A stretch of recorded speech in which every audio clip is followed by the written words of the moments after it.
You're rounding up, aren't you? Isn't it going to be 99? That's going to be 100? And you just go ahead and round it up to 100, yeah, right? At a certain point, it's just like, yeah, what's the difference between a degree or two, right? What's the difference between a half a second? I know. But yes, the heat wave, it's been here for, week and a half running now, and it's going to hang around with us for the next several days. The heat wave is far from done with us.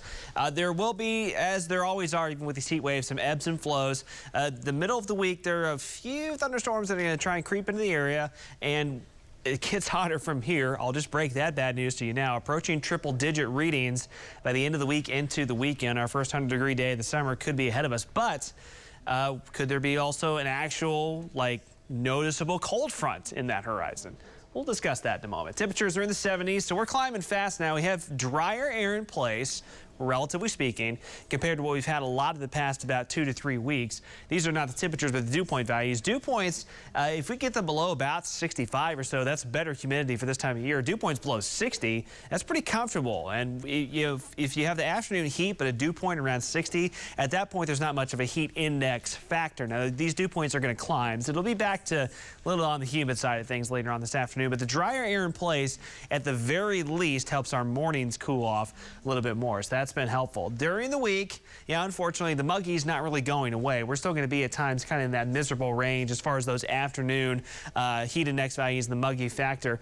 By the weekend, by the end of the weekend, as we approach about Sunday, that's when things may change a bit. So heat index values, even with the drier air this morning, a little bit more humid this afternoon, high of 94, heat index around 100. Heat index over 100, still likely most afternoons this week.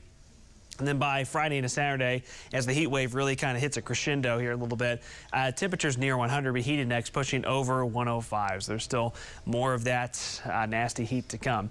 Highs this afternoon, low 90s on our side of the state, upper 90s southwestern Oklahoma. Any shower and storms the next day or two look like they're going to stay out in central or even far western Oklahoma. Tomorrow morning, a mild start. Same story again. We're going to start to see a few of those kind of pop-up downpours in western Oklahoma. It looks like they'll stay west of I-35. Now by Wednesday, there's another boundary approaching the area. It's a boundary that won't make it here. It'll stall out in Kansas, but should trigger a few shower and storms across southeast Kansas that may drift to the south.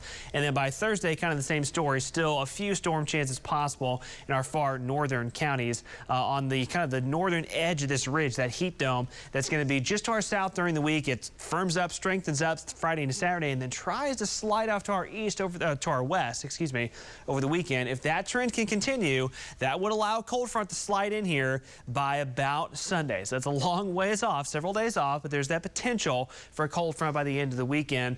We'll need it because by then we're going to be in baking for another several days here. Low 90s today, mid to upper 90s during the middle of the week. And then, there we go, pushing near 100 Friday and Saturday. Those are real deal temperatures, not the heat index values. We'll have a bit of a breeze, but it's going to be a hot week ahead of us. And again, signs for a cold front by about Sunday.